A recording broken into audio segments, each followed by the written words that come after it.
Good morning, beloved. Good morning, good afternoon, good evening, whenever it is that you are watching the broadcast. Hello, hello, hello, hello. It is wonderful connecting with you. Wonderful to say hi. Hello. How do you do? What is going on with you? I send blessings, blessings, blessings, and more blessings unto you. It is my absolute delight to send you love, light, laughter, wholeness, peace, and joy, and all of those things to you. All of those things to you. Um, for those of you who will be live, yes, I love live. I love coming together, putting our energy together, having life giving conversations. Let's do it. For those of you who will hashtag it and replay it, I can appreciate that. Hey, honey. Good morning, Erica. For those of you who will be on and I don't know you on and I might not never know you on, okay, let's do that. And then for those of you who will be used by Papa at some point down the road to encourage this here girl, let's get to encouraging. Let's get to encouraging. Yes, yes, yes. And yes, let's make it do what it do, beloved. So welcome, welcome, welcome this morning. Welcome. So all week long we've been talking about healthy relationships, how to healthy relationships. Um, that it's one of our greatest blessings in life to have healthy relationships. Like it's one of our greatest gifts that we give ourselves, starting with having a healthy relationship with ourselves and then extending that out to God, to others, right? And it's a non negotiable. It is not an option for me. It is a non negotiable. We don't negotiate as to whether or not our relationship is going to be healthy. Nope. We ain't going to have one if it ain't.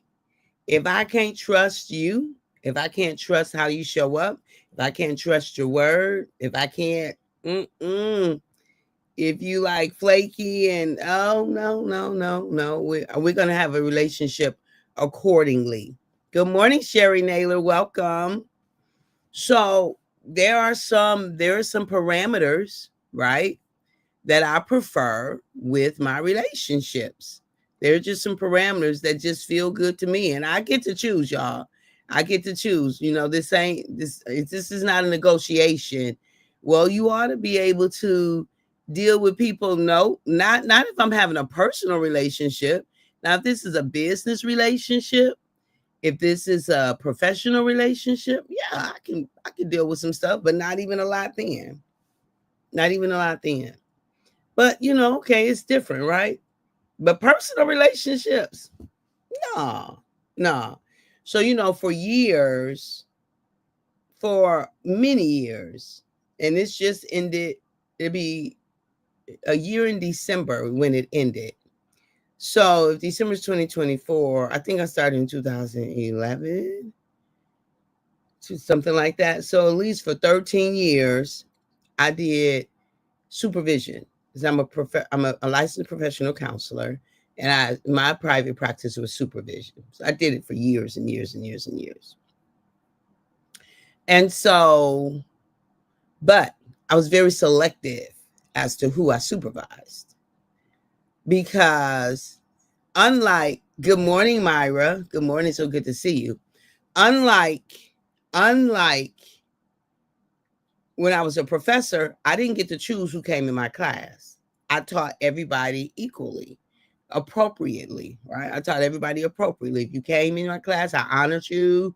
I, did my best to present the material. I would bend over backwards to make sure you understood it. Absolutely. But there were some students who I didn't necessarily want to have engagement with outside of the school experience because the way that they showed up just didn't fit in the way I did life, right? In life, it was going to cost me some extra energy, some extra whatever, whatever. And not if I don't have to, right? Not if I don't have to. So for my supervision, I did not accept students that was gonna work me. Like, why would I do that if they were gonna work me? I'm gonna honor them when I'm in the teaching, learning, and teaching situation. I'm gonna do the thing with them and for them and so on and so forth. But to now say, come on over to my supervision, and then I'm gonna work. And I already know that it's kind of oil and water. It ain't working. So what I'm saying is, good morning, Ray Price. It is hump day. Yes. So what I'm saying is, definitely in my personal life, like when I'm doing my own private practice, that's my personal life. It's business, but it's personal. I get to pick, choose, and refuse. And I'm picking and choosing those where it's not going to be an uphill battle. I don't have to chase you down. I don't have to make sure you're doing your stuff. I don't have to make sure that you being ethical and safe and all of those kinds of things. No, not gonna do it. Didn't do it. Okay. The folk who ended up in my supervision, I knew them. I knew that they were ethical. I knew that they were competent. I knew that they were ready to see people face to face without me sitting there with them. I knew that I could trust their care for their clients. And I knew that good morning, Brian. Love you, sis. Love you back. And I knew that they wasn't going to work my nerve. Dr. James, Dr. James, Dr. James, well, I don't like this, or why we don't do this, or how did this, not in my personal life. No, no, no, no. I got to jump through the hoops at the school I work through. I got to follow their rules. I got to do the things the way they do it. That's okay. I signed up for that. But in my personal life, don't nobody dictate but me. Nobody but me. Nope. So I was selective. So what am I saying here? Healthy relationships, it should say, are a non-negotiable. Healthy relationships are non-negotiable for me. I love relationships. I love people. I just love people. I really do. I love being in life-giving, healthy relationships. And I'm a 9/10 glass half full. And I'm not that naturally. Like, I've learned, that's my preference. I have preferred to be that. And so I choose to be that. It's my preferred way. You too, Erica? Yep, I know, right? And so I give people the benefit of the doubt out the gate. You don't have to prove to me that you're good. I assume that you are. I'm not naive. I'm going to watch you, and I'm going to allow your behavior to prove me wrong. And if you prove me wrong, I'm going to make the adjustment. Everybody get to be how they are, but I'm going to assume that you're good, because that just feels right to my soul. Right? That don't mean that I'm gullible. I'm going to hand you my purse right away. No, you got to earn those things, right? You got to earn the right to be in certain spaces or whatever. But I'm not going to assume that you're out to get me. I'm not going to assume that those kinds of things. I'm going to guard. I grew up in Detroit. Now, come on. I'm going to lock my doors. I'm going to keep myself safe. If you acting suspicious, I'm going to act accordingly. Hey, Virginia from Virginia. So good to see you, my sister. But it does my soul good to assume that people are coming from a good place. It just does my soul good. Do you know what it costs you to be suspicious of most people who walk past you? Did you see what they look like? Did you see what they was doing? Oh, I know something about them. They this, that, and the other. No. Not only am I not going to do that, but I'm not going to spend a lot of time with people who do that, because now I'm on alert. I'm all anxious and what? And then I ask you, well, how do you know? I just know it. You know what? You see auras? Like, what color is their aura? Are you clairvoyant? Like you got the gift? Or you just suspicious, and so you see suspicious characters everywhere because it's your nature, right? You draw them to you because, look, I ain't got time. That ain't the life I'm gonna live. It ain't the life I want to live. If you're that kind of person, it's okay. You get to do what you get to do, but that don't work for me. It's not a healthy environment for my soul. It's not a healthy environment for my psyche. It's not a healthy environment for my peace. It's just not. It costs me my peace. I'm not giving it up that easily. I'm not willing to give it up. I'm just not. And so, healthy relationships for me are non-negotiables. They're non-negotiables. I'm going to love you and invite you to love me back. I'm going to love you and I'm going to invite you to love me back. I'm going to value you. I'm going to invite you to value me. Lisa Nichols says, we are the first example of how the world gets to treat us. We're the first example. How I treat me is an example of how I will allow the world to treat me.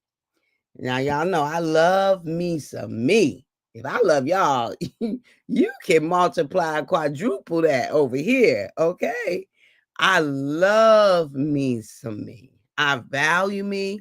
I appreciate me. I honor me. And I'm going to do what's necessary to take care of me. Me, myself, and I. It's just me, myself, and I. Right? Yes, I am. And so a compliment can go a long way. Yes, it can, honey. Yes, it can. Healthy relationships are a non-negotiable for me. Like, I'm not going to be in a relationship that every time we get together, we have a knockdown drag out.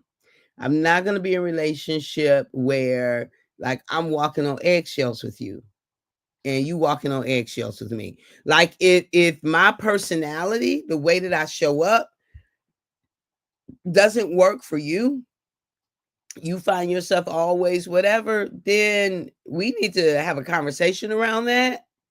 And if it doesn't work, I invite you to distance yourself. Like, don't keep coming. Don't keep coming. Because I'm not getting ready to do something. I'm not going to be somebody different. So this is the thing. If I am misstepping, if something is happening and I don't realize it's happening, or maybe I realize it's happening and I'm working on something. If I realize it's happening and I'm working on it, you and I probably have already had a conversation. So there's no mysteries here because I ain't got time for mysteries. Let's just have a conversation, lay it all out on the table. Let's make it do what it do. Okay? Because it's too much energy. The whole cloak and dagger or the whole big white elephant in the room. That's too much energy, y'all. It makes me tired. It makes me tired and it's too much energy. It like a vampire sucks my energy. Right? And then it's harder to not be cranky. It's harder to not be irritated. I don't want to live my days irritated and cranky when I can live my days joyous and excited and curious and love in a state of love. In a state of love. That's what I want to do. That's what I'm endeavoring to do. That's what I am committed to. I am committed. That's why I'm not having conversations with people. Do you know what she did? Do you know what she said? Do you know what? I don't care. Is it something we need to do about it? Do we need to do something about it? Now, let me tell you, there's a difference. I am a therapist. And before I was a therapist, I was and is a safe place for a lot of people to be able to get out what they need to get out so that they can process and then make some better and then be in action towards changing what doesn't work for them. So definitely, I have a lot of those conversations about this person did this and this did that, and I didn't like this and da and now I'm this and that. So yes, I am that for a lot of people, both professionally and personally. So I'm not talking about that. I'm talking about when we just having what it is. I don't even know how to classify it. Messy. I'm talking about when it's just messy conversations. Girl, did you hear? I didn't, and I don't want to. You must didn't even realize you bringing that to the wrong person. Like, I'm not her. Yeah. And if you know me, you know I'm not her. You know I'm not her. You know I am not her. I don't want to know. Because you know what? When I know, I either feel like I need to do something about it, or if it's something that hits me a little odd, now I got that energy I got to work through. And it wasn't even mine. So why am I going to do that? I don't want to know. You keep that. You keep it. Even if it's about me. Even if they said something about me. If I'm not in danger, don't tell me. You keep that to yourself. I don't want to know. I don't need to know. I know I'm going to figure it out. It's, soon enough. Soon enough. Whatever they think, whatever, everybody can have their own opinion. And if you overheard it, nah, because you know what? We could overhear a part of the conversation and not have the whole context. And now I'm all jacked up and messed up and whatever. And it wasn't even that. Like, these things get misconstrued so easily. Don't worry about it. I trust life. I trust Papa. I trust what's in me. And then I'm going to know what I need to know when I need to know it. So we good. We good. We good. I am determined to live with my soul being free. Like, I want to be free in my spirit. I'm going to be. I am. I will continue to be free in my spirit, free in my soul. I can't do conspiracies because they consume me. It'll consume me. So I don't even go down that way.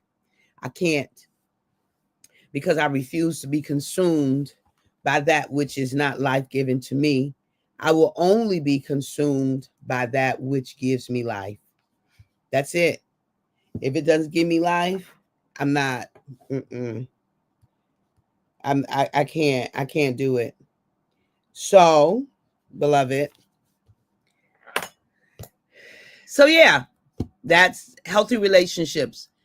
You got to decide it's a non-negotiable for you. You start with the relationship that you have with yourself, and then you move on to the relationship that you have with others. Look, y'all, I have a final. So we completed our course. It was an amazing course on happiness. We completed it last night. It was, I have to say, it's one of the best courses I've ever taught. It was one of the best. I learned a lot. We had a ball. And everybody who took the course knows now how to choose happier. They understand that happy is elusive. It's not a real thing. Like, because once you get there, you can't keep it. But happier is the goal. Happier is the goal. So we can always choose to be happier. Change of attitude, change of whatever. So anyway, but Papa dropped in my spirit to do one last thing for the year. And there's another course that I wanted to offer, because happiness was going to be the last course. But this is going to be and it's only going to be one session. I'm only going to do it in one session. We're going to do 2 hours, maybe it was 7 and you're going to be 2 hours. Usually the courses are an hour and a half. We're going to do 2 hours on December the 10th. And it is about the way that we approach God in prayer. So much of the way we approach God is from a place of begging instead of from a place of being. And approaching God from that place actually leaves us more powerless, right? More powerless than empowered from the inheritance of us being his children. Like, I have desired this answer for as long as I've been mature in church. I've been in church a long time, y'all. And there's some things that I've seen just in the body, particularly in the Black church. It might be in other churches too, but I've done Black church, okay? But particularly in the body, that has not been life-giving for us. I've seen people be in church their entire lives and be stuck. And that has always perplexed me. Like, how can I know these people love God? They love God. They committed, but their lives, and they under good teaching, and they apply the teaching, but their lives didn't represent it. And I've been confused. And so I pondered that answer, like, what is that, Papa? Every now and then. And I got the answer in May of, this is 24, I think in May of 22, I got the answer. And I'm going to teach it just one session. So if you want to be a part of that session, inbox me, let me know. When I get things set up where you can go on and register for it, it's free, it's no charge. It's my Christmas gift to Papa's beloved. It's my Christmas gift to this universe. If we get this one, beloved, if we get this one, there's a freedom that we will get where we will never beg for our positioning again, ever. This is near and dear to me because it's something that has been it is, it's something that I've pondered and I've wondered, like, how can this be, beloved? I mean, how can this be, Papa? And Papa gave me my answer. And so if you take the course, you'll get the whole story of how I took the answer. And again, it's free of charge. You just need to register. And inbox me if you want to be a part of that. It's going to be December the 10th from 7 to 9 Eastern Standard Time. December the 10th from 7 to 9 Eastern Standard Time. If you've ever wondered how the beloved can be in church decade after decade and still struggle in this life, like not be able to take advantage of what life has to offer, not be able to progress in life. You ever wondered that?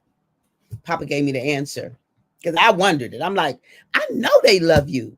I know they follow the word. I know they tithe. I know. Why do they still struggle? What is that? That's what I'm answering. So inbox me if you like a link to get access to the course. Anybody is welcome to come to the course. There's a document that I'll send you for you to read through in preparation for our discussion that night. Our discussion and our action plan. We're not just going to have a conversation and then not be in action. We're going to discuss it and then we're going to be in action. Because it's about scarcity. It's about scarcity. All right. I love y'all. At the moment that Abba gave us our breath, me and you, we forfeited, we relinquished, we gave up the right to not be amazing. You and I don't have the right to not be amazing because you are. I'll talk to you later. Bye-bye.